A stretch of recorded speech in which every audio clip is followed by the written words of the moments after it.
Okay, well, it is a hot day today, but we're underneath the Dodge, the 1947 Dodge. Doesn't look too bad, really.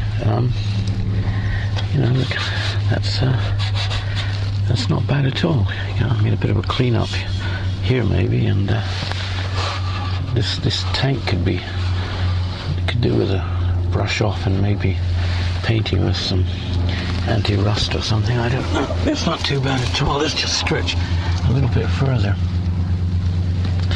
Now that differential there. That's a differential that I had a bit of a problem with this time last year, because I was going to take the Dodge, as I normally do, on the classic car London to Brighton run, and it was leaking, and it wasn't very full of oil either, so I took my Citroen Ami. But now this year we'll get back to the Dodge, so the Dodge is booked in, and hopefully it'll be on the London to Brighton run in a I don't know, about 6 weeks maybe. But this car hasn't been out for a little bit. I've kept it back during the winter. So I am going to get it out and try and make sure that everything's all right with it. But yeah, it looks nice under here, doesn't it? I like the underneath of cars, and I've been lying around underneath cars at the moment, trying not to think about some of the things I've been talking about in previous videos, and even that I find difficult, because well, actually here we are at the moment. We're underneath the Mercedes, and that's a slightly different situation here. This is a much more complicated car. I mean, look, we just start here. We've got a tow hook here, and then we've got loads of stuff here. It's all to do with the brakes, I'm guessing. Such a complicated car. The exhaust pipe, this box here, actually at the back of the Mercedes, this is not a standard one. This is an aftermarket model, which I kind of regretted buying in a way, because it's not as flat as the original Mercedes one and sticks down a little bit. You can see it from the back. It's a bit more unsightly, but anyway.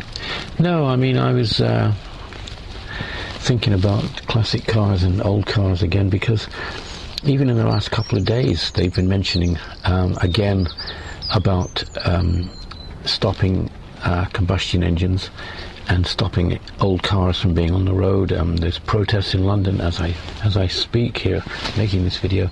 Hundreds of protesters being arrested, and the government, I suppose, for reasons to keep our mind away from leaving the EU, they've now put up this thing where the young people now are just pushing for the environment, and they're saying, well, don't worry about it. The government, that is, saying we're going to ban boilers, domestic boilers that use gas and oil. They'll be turned to electric. We're going to change cars, and now they're saying they want to change them not by 2050, by 2025, like so 6 or 7 years time. Oh, this is all mad.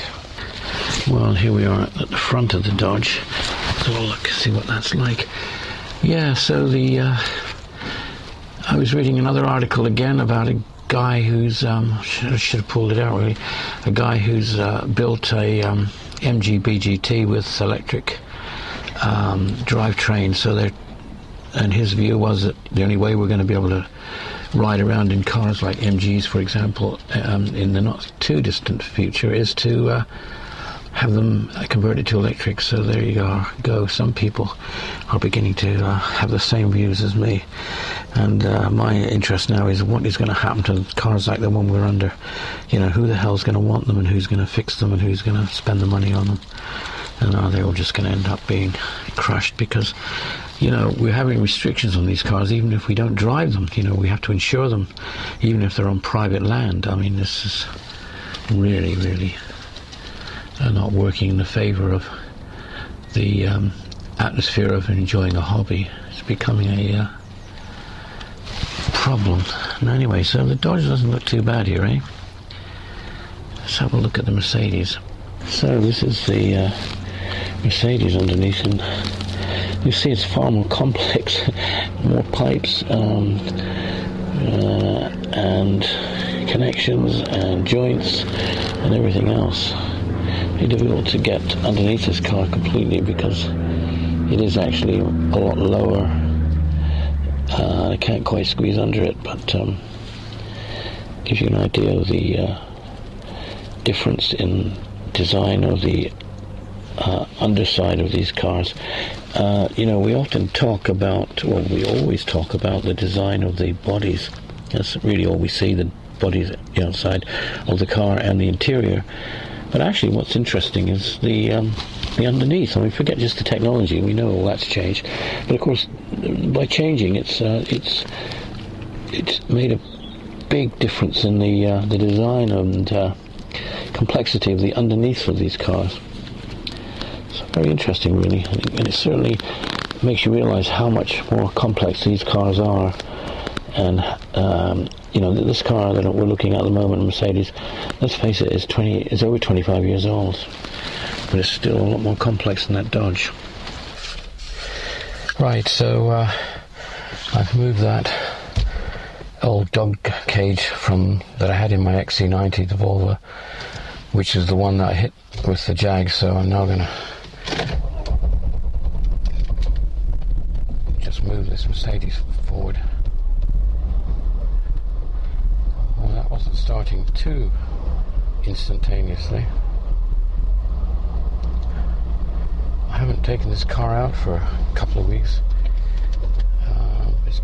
It's becoming a fair weather drive now because I'd like to try and keep it from getting too wet underneath. But of course, that doesn't do it any good either.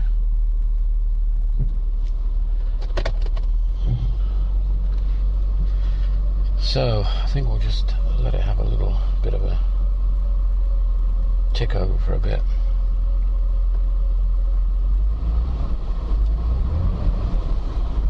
It's got fuel in it and it's running smoothly.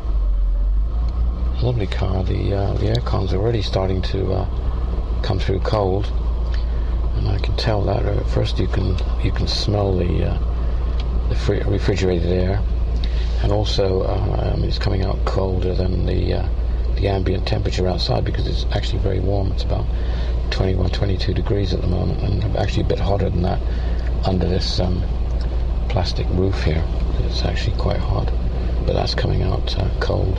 In fact, if I increase the fan, that is quite cold actually.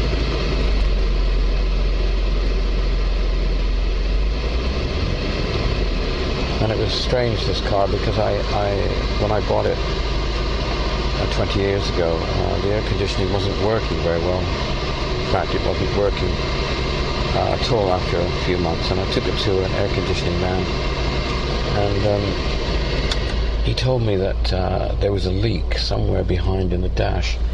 So I decided that I wouldn't bother to have the dash out at the time, and I just lived without the aircon.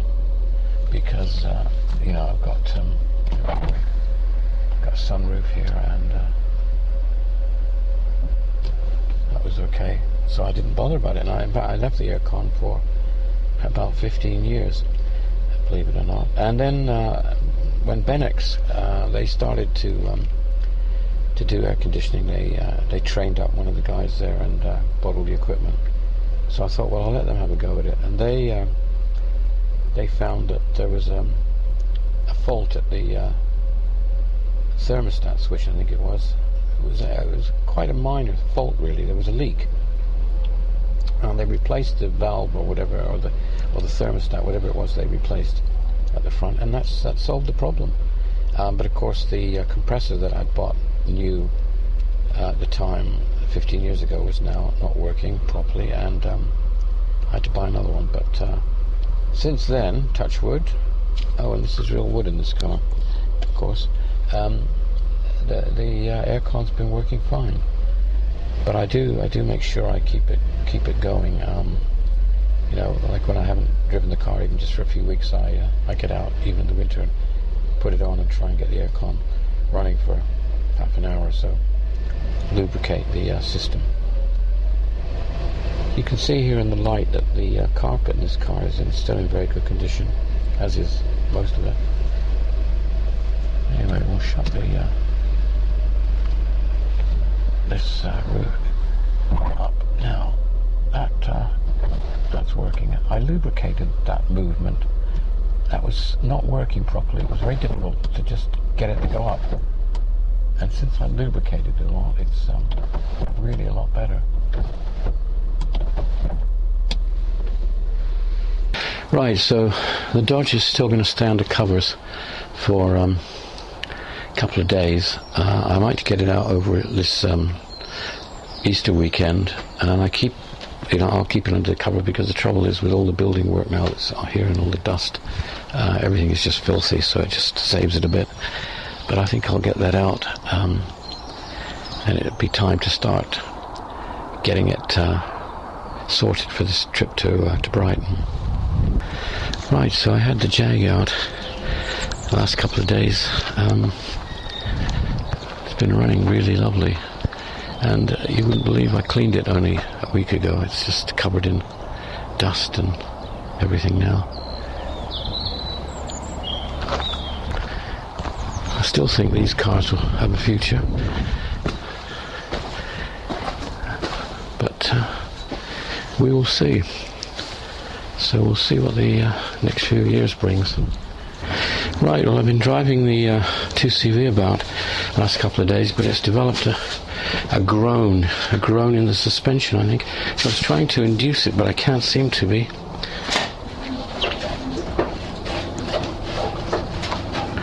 No. So I'm going to leave that. I spoke to the guy that works on the 2CVs for me, and this is going to go into, in a couple of weeks he's going to take it in, change the oil from where we had the engine upgraded a bit, put some proper oil in, and check everything, because I want this car to be as sorted as we believe it is to go on the trip to Croatia. But in the meantime, as you can see, there's space here. This is where the Ami was. So I've had the Ami out, and God, it's a nice car. This is such a nice car. Just drives beautiful. I've still got the I must take that off. That's the last year's London to Brighton classic car run, which this little girl did, covered in dust, of course. But what a lovely car. I mean, it's just always a pleasure to drive this car. So it's being taken out now instead of the 2CV.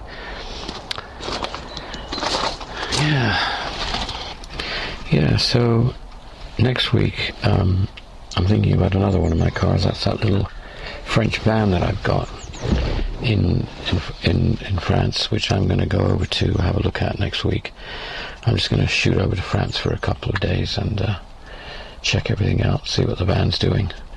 So I'll be driving around in that little van. I might do a video of that. It's quite a popular van in terms of videos. It's strange, really. I don't know why, like all these cars, they get a following. I think the van's great myself. Fantastic little car, just ideal for what I use it for. You know, shooting down into the local town, get supplies, be it food or whatever, building materials. It's an excellent little van. But it gets a lot of following. Some of the videos that I've done on it have had, you know, thousands and thousands of views. It's quite encouraging, that, really. What I've got to do now to try and get all my cars cleaned up, ready for the summer, and see what cars we can be driving around in while we can. But on a final note, I just got my van back today, and it's been in the garage having some work done on a few things which were advisories on its MOT. The most important one, really, I think, was the welding that was needed at at on one of the jacking points. The other things were not too bad, but they've all been done now. As you can see, this van's in lovely condition. Seats are like new, and we've had it from brand new since 2002. Drives lovely. Had a new gearbox fitted. So there we go. Right, well, when it comes to old cars, they say, never say die, I guess, eh? So I decided to change my mind. I took the cover off the car, and I decided to have a drive. This glass here really gets me. This glass, you can see this here, has cracked now all the way. Of course, obviously it's laminated, so though it's got a crack, you can't actually even feel it. The crack seems to be inside. Can't seem to feel a crack. There's a crack. The crack is on the outer panel sheet of glass, and then it's laminated and the inside isn't cracked. I replaced this piece of glass once before, and the crack came back, so I'm not too sure what this is all about, but I think this is something I'm going to have a look at this year. That is, get this replaced. Anyway, let's see if it'll start.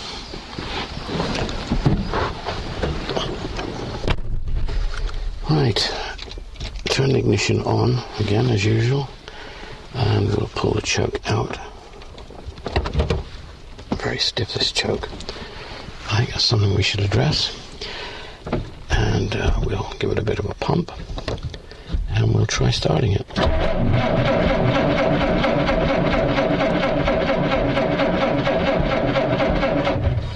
Well, for a car that's been sitting for a couple of months now, the old 6-volt battery's turning over well. Not firing. There we go. Right. So, sounds okay, doesn't it? I think we'll take it out.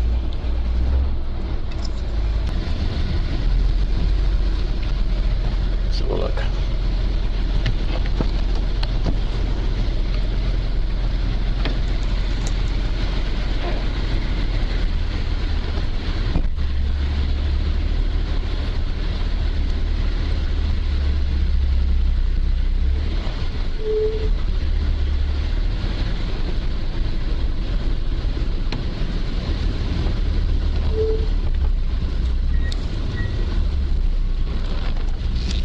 Something squeaking.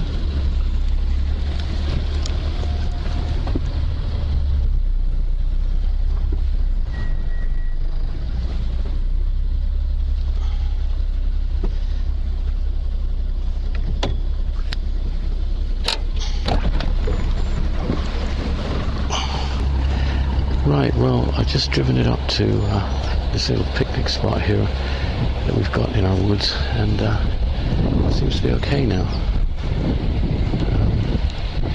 Yeah, sounds nice. Driving all right. So, I guess it's just a question now of checking oil, water, tyre pressures, etc.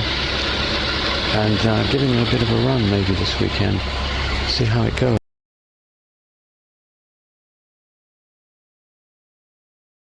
Okay, what a lovely morning. What do we do on an Easter Saturday morning? We try and fix a scooter. Right, I'll tell you what, we come up with a few options as to why this has lost all its fuel. And what do you reckon they are again? Let's just... So, where it's been frosty, it's got the pipes corroded. Could have been a mouse. Mouse could have bit it, built up. Yeah. Carburetor, the float could be stuck and it's or out the bottom maybe of the pump. A tube just came loose, eh? Or maybe a tube's come So we've loose. got about 4 options, eh? Yeah. Possible. Right, because it didn't. Where to begin? Well, fortunately, with the bare wires that you found in there,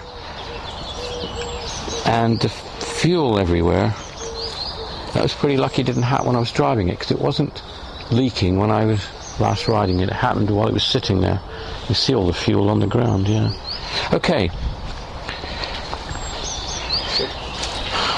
Which one to start with? Yeah. Need to find the source of where the leak's coming from, which will help me. Yeah, I don't know how much fuel's left in there now. Got fuel lines coming through here.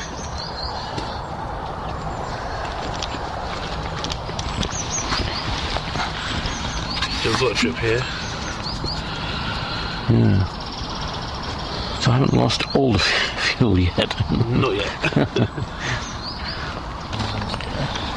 Well, there's fuel all down here. It was all over that exhaust pipe, and we got bare wires in here.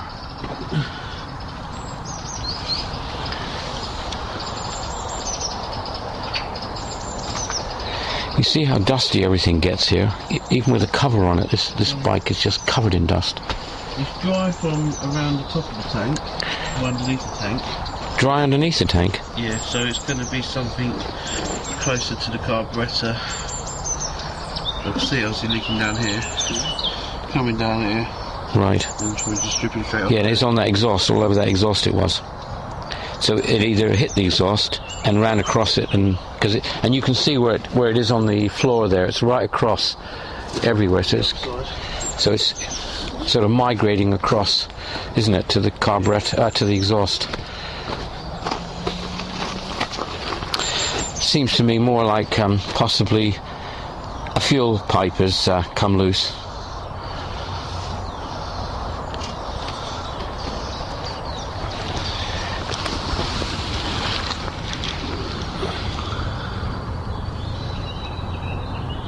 This must be petrol, isn't it?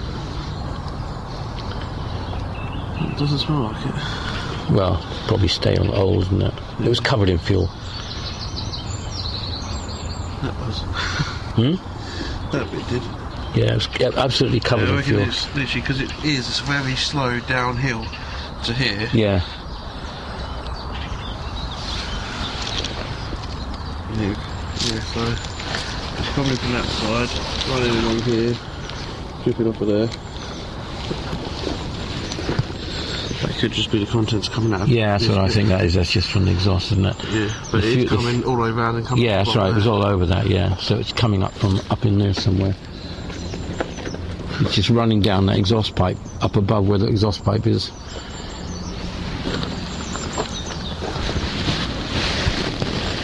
Difficult to see what you're looking at, really.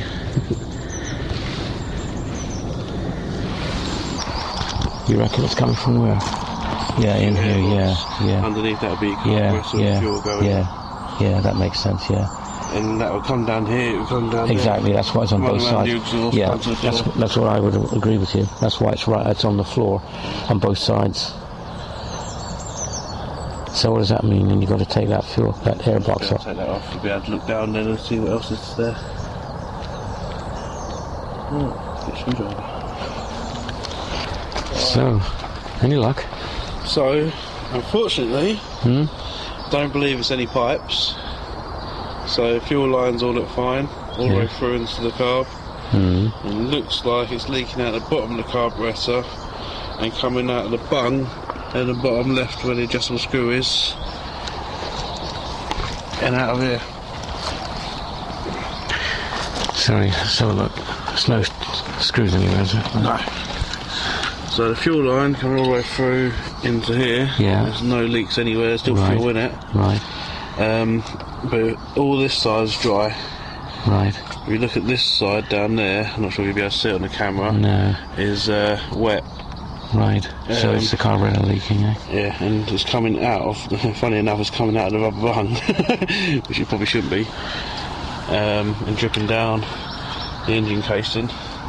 Right. Which is one thing, but then it confuses me on how it can get from that bung to the exhaust to work its way around to drip the other side. Yeah, because I mean, the whole lot came out, didn't it? I mean, it's taken the whole tank. That was a full tank. You know, I'd filled it up. It was actually full to the top, and now there's nothing in it, really, is there? So So I reckon that is the underneath there should be the overflow if the float stays open, which will release it as well.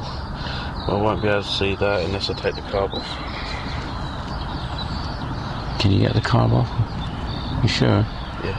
And on back again? And... That's fine. Okay. Okay.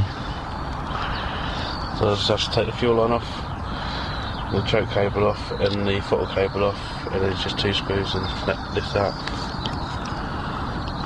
Are you happy about that? Yeah, I won't be able to take the carburetor apart. No. Fully to be able to see what's 100% going on because it's all gasket sealed. Yeah. And we haven't got anything to replace that with. No. But I'll be able to see if it's leaking from underneath. Right. And then we'll decide what we can do. Yeah. You want to put something in? Or you're all right? Got another towel in there. Bit of Yeah. towel there. Yeah. Don't lose any bits.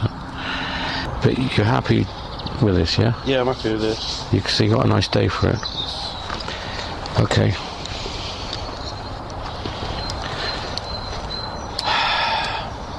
I knew I'd need a mini pair. Right. I'll pick them up this morning. I mean, bear in mind. Sorry, bear in mind that if you take it all apart, you're going to have to put it back together again. Yep. Because I don't know. There's nothing too hard at the moment. Okay. That's fine. It's just... When it comes to what we need, I mean, even if it ends up, maybe it might be better off just to get a new carburetor. I don't know. Yeah. I don't think parts are going to be that expensive, are they, for it? If I can get it off, we can get all the codes from it. Yeah. It'd be easier to probably try and find the parts.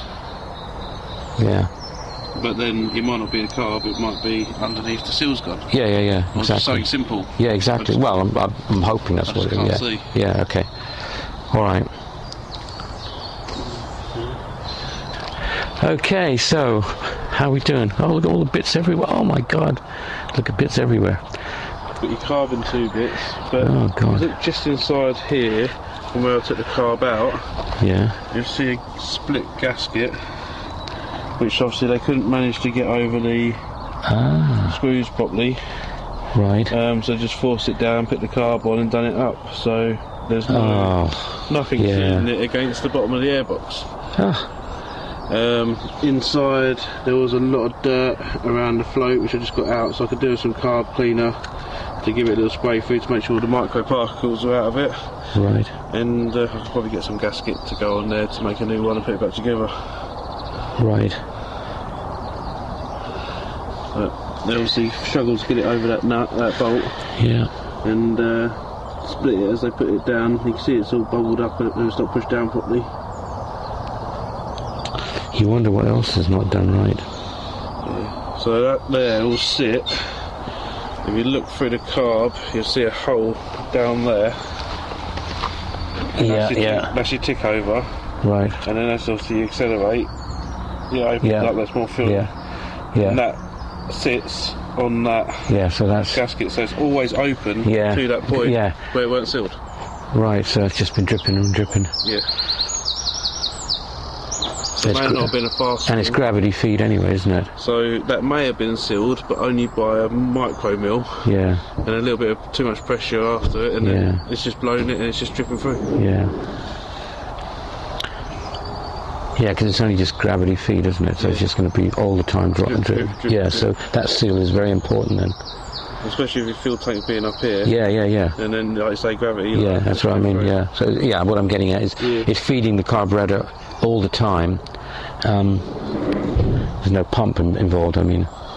No, and obviously if that gets full up, that'll lift the float to stop the fuel coming through. Yeah. But if it's allowing it to go through... Yeah, exactly, yeah. Yeah, because I mean, normally it would just drain the carburetor, no pump working, so nothing's going to be coming back in there. Yeah. Right, so we've got it back together again. Or you've got it back together again. Only 2 parts left to go on, but they're just covers. Right. New gaskets on each side of the carburetor, all the air filters, everything back on. Yeah. All cleaned out. It starts. I've cleaned all the side of the engine at the back, so you can see if it leaks again. Right. So you've run it for a bit. So I've run it for a second. Yeah.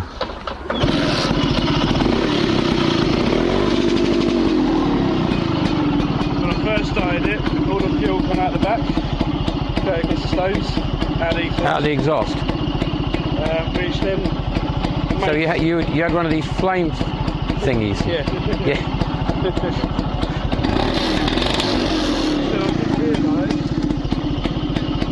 I did realise after, just before that, was when the bike's not running, Yeah. the throttle stays.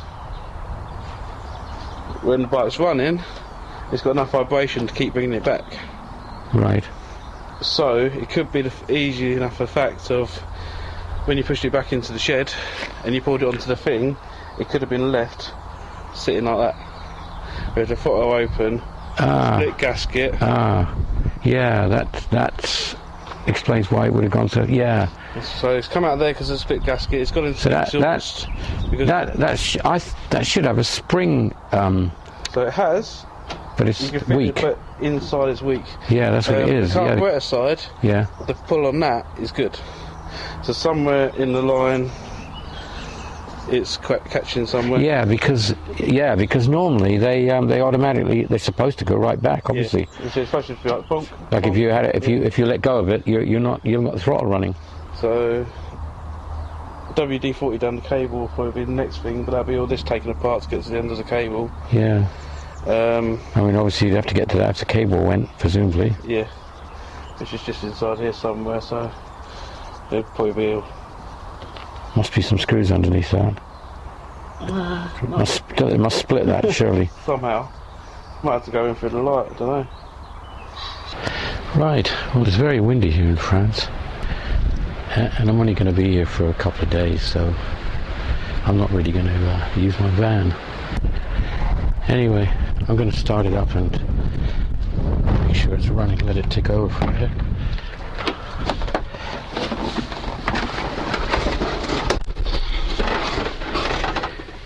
Well, feels dry in here, I think. Right, see if there's any power in this battery. Seems to be. Right. No, I think it could be dead. No, maybe it's...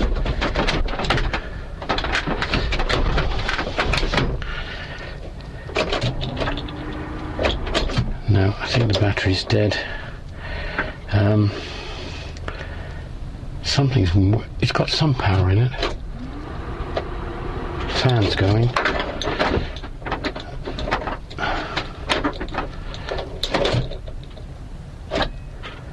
No, certainly not enough to fire it. So that's not very good.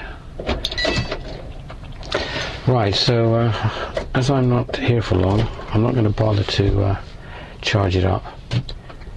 But obviously I'm going to have to do that next time. There's a nice spider's web there, so I've had a spider in the car, or in the van. You wonder where they get in. I guess they're getting in underneath there where the battery is.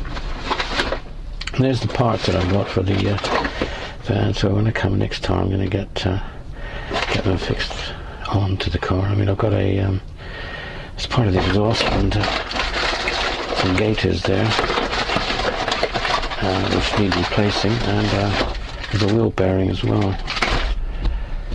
So that's a job for next time, I think, when I'm here a bit longer. Right, so a bit of a mess here, isn't it? Yeah, Andy's coming now to have a look at the Dodge, sort out that indicator. A lot of rain. We even had hailstones before. Do we know where the flash unit is? Well, it has been replaced before. I thought it was down. I thought it was underneath in front there. I didn't think it was that far because it was that. Well, see, the car never came with one, you see. So that unit that you're looking at, the actual arm, was fitted. Ah, right, okay. See, they never had flashes when it started. When the car was made, I mean. What, nothing? No, no. Not even semaphores? No. That must have something. No, had nothing. They didn't have them. It was an optional extra in those days. If you lived out in the prairie and all that, in the Midwest and that, you never bothered with them. There weren't that many cars about. It'd be cheaper to have a heater. No, they didn't have them. Never knew that. Yeah, none of the old cars had them. Oh, you find in England, I think the early cars had indicators. We're going back. When did the indicators start? Probably in the 30s. I know. Yeah, but your car was 30s, not 20s. And I know this was 40s, but this was built in. Semaphores. Yeah. Yeah, but that was because it was driving around in a bigger country. Don't forget, in America. It's not very big. No. Oh God! Look, this is a rabbit hole now. I've got down. Yeah. Out in the country, there were nothing really. Nobody bothered. Now these are all. Have you found it? Then? Yeah. I think Ben must have fitted that actually. Is there a light then? Yeah, there's a light on it. Where is it? It's on it. Oh, there. Yeah. So that's probably the light, is it? It's not working, is it? It's too fast, isn't it? Still. Yeah.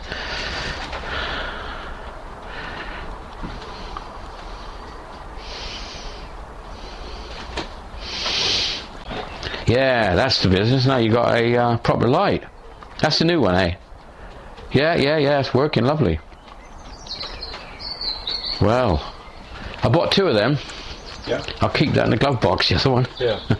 Yeah, it's nice flashing, isn't it? Yeah. Well, I haven't posted a video for a while now, and there isn't a sinister reason for this, but there is a reason. Basically, it's because of this. I've been so involved with this development. In fact, it's so time-consuming for me that I honestly don't have time to do anything else. In fact, I was supposed to be in Austria last week, and I cancelled that trip, and I also am cancelling a trip to Sweden next week.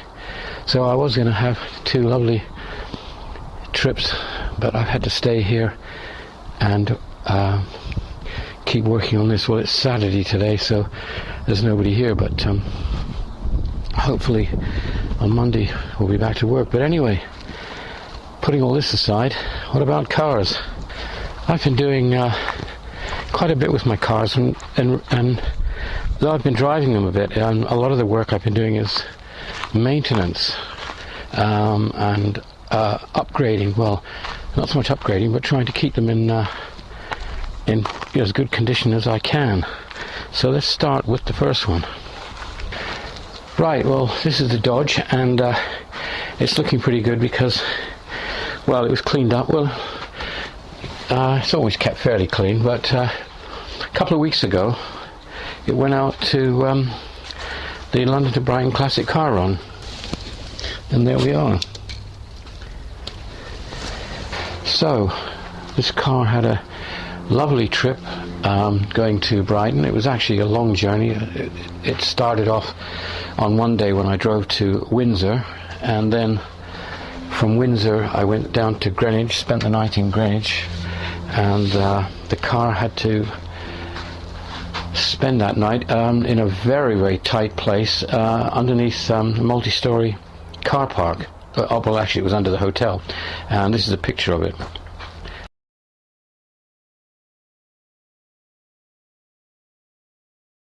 But the next day we drove to Brighton. Now that route to Brighton is quite long from Greenwich because you go a very, very windy way through little lanes and villages and everything, following a prescribed route, and you have to check in at a sort of halfway place, which this year was some castle. And then eventually you end up in Brighton, and you end up on the seafront in Brighton, and you park up, and the car went absolutely brilliantly.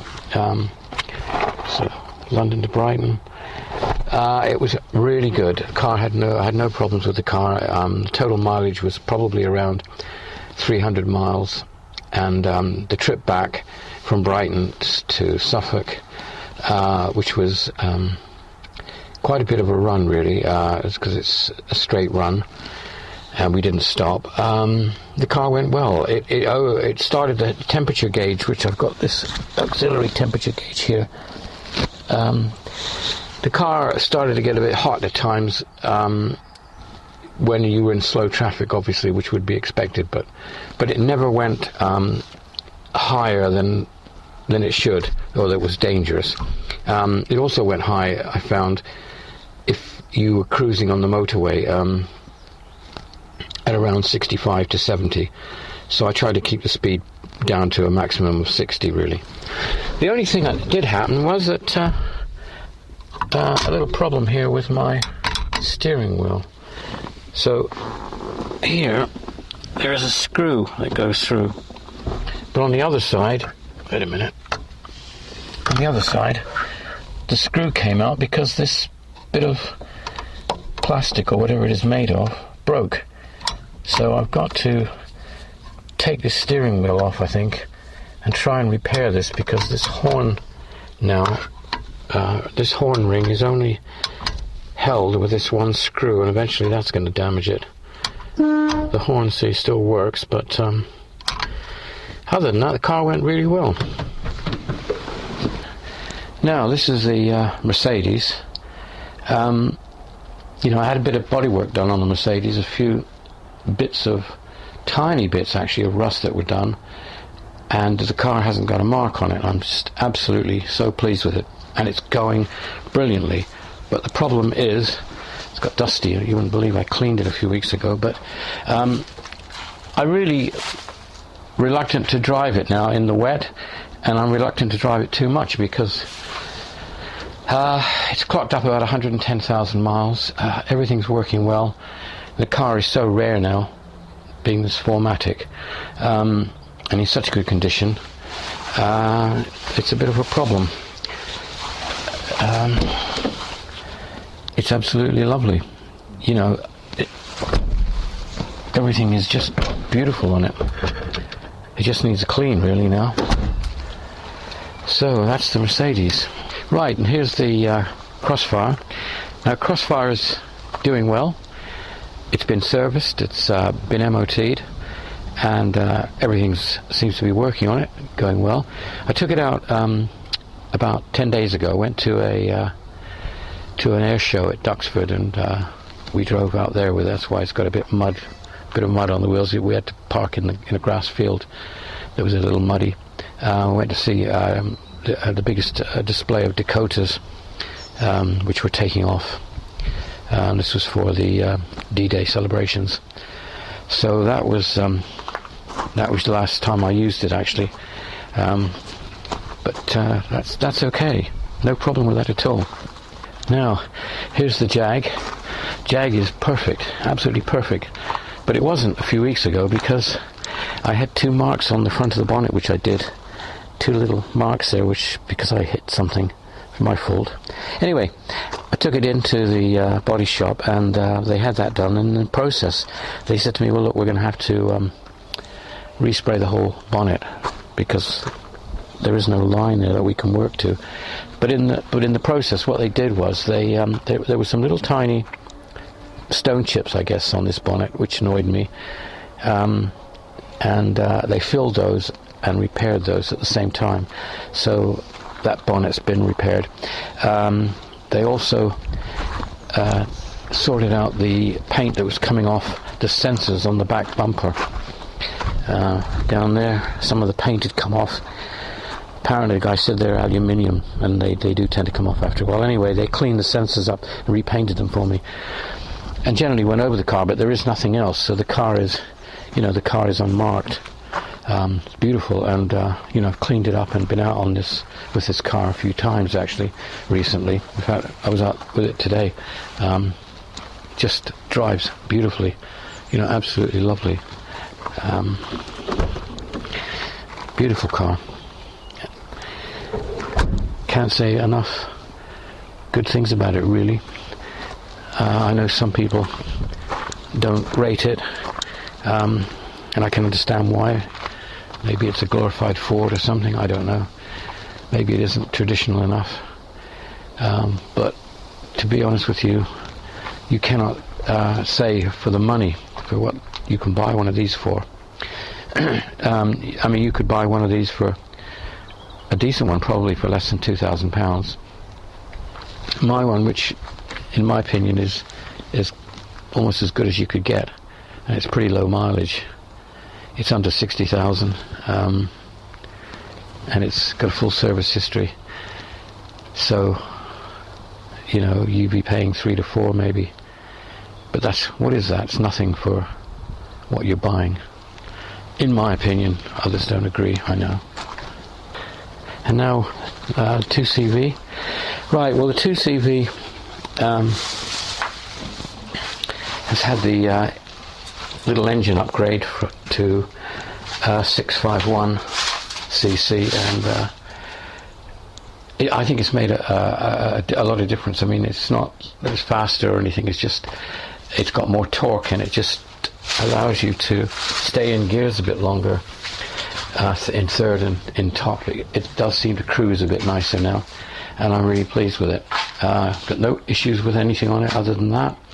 It's had a full service.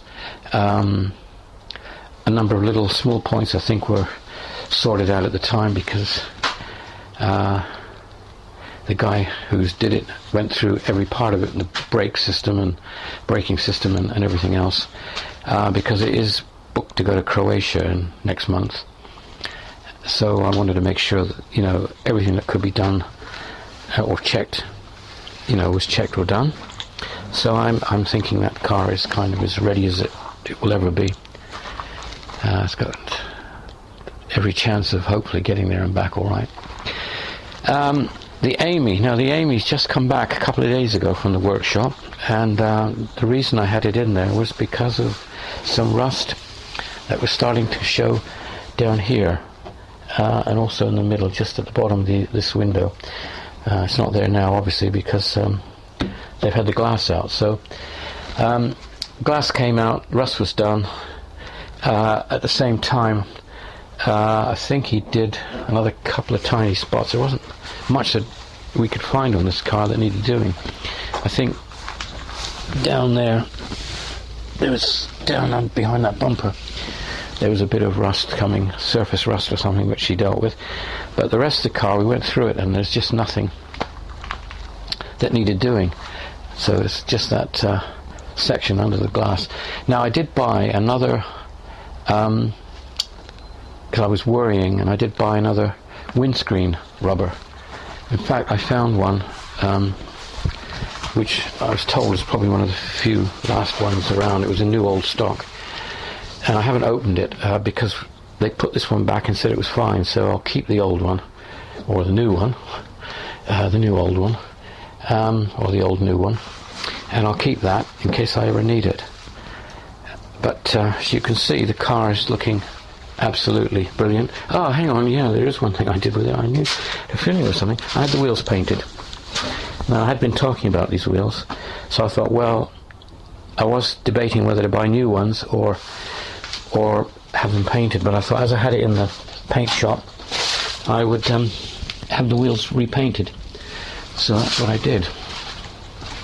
So the wheels are done, and this is done, and it's kind of like a new car now. Really pleased with that. I mean, frankly, I would, if it was just up to me, I would drive the Amy to Croatia, but my wife, she prefers the Citroen, the 2CV, and guess what, we're going in the 2CV. And then we got the Renault Aventime. Now, the Renault Aventime is just fine, absolutely fine. I tend to probably use it maybe a bit more than any of the other cars, because, you know, I think between this and the Jag now are the main two cars I'm using. But this one, I got no issues with it. It had an MOT with no advisories, so it passed. It went through, sailed through really, with no issues. I did recently, about a month ago, buy something for it. I have bought, I've got extra these. I've got each side these things. I've got 2 doors with the glass, and I've got a spare set of this glass. But I bought another thing the other day, or about a month ago. There we are. I bought a spare windscreen. Bought it off the guy that I bought the car from, and all the other bits of spares. I figured that, it's one of the things that obviously could go at any time. You don't get a warning to somebody flicking a stone up at you and your windscreen shattering or something. And then, of course, if you can't get hold of one, that is a real problem, isn't it? So I thought, well, I'll buy it because it must have a value, even if, I sold it eventually. So there we go. I've got a spare windscreen. So I've got spare doors, spare windscreen, and a few other little bits. Then I've been doing some work on this little girl, the little Vespa. Gradually been discovering all the things that were wrong with it, that weren't done right when I bought it. It had been restored. This is a genuine 1960 model, Italian VBB model. So it's quite old. It looks brand new, which basically it is, because completely restored, repainted, and all these trim bits are new. Obviously it's got new tires and everything, new seats. I mean, most of the stuff you can buy, so you can really, if you can get a shell, you can make one of these, which is what has happened here, I guess. You've got an old shell, it's got new exhaust. I mean, how much of it is original is dubious. But it's got an old black plate. It's registered with the DVLA as a historical vehicle. But the restoration was not done that well. Basically, the wiring was terrible. I've had to rewire a lot of it, and I've also found that suddenly the petrol tank, which there's all the stain where the petrol was, that drained, and seal had gone. That had been badly done, so we sorted all of that out. Then the switch for this stoplight switch stopped working, and I had to fit a new switch down there. So stoplight works perfectly. In fact, this is going to go for an MOT probably next week, but it should be all right now. The lights are all working perfectly, brakes are perfect, and nothing else wrong with it. So gradually I've discovered all the bits and pieces that weren't done right, and hopefully I think I put them right now. But I think it's too nice to ride and get dirty now, so it's spending most of its life here.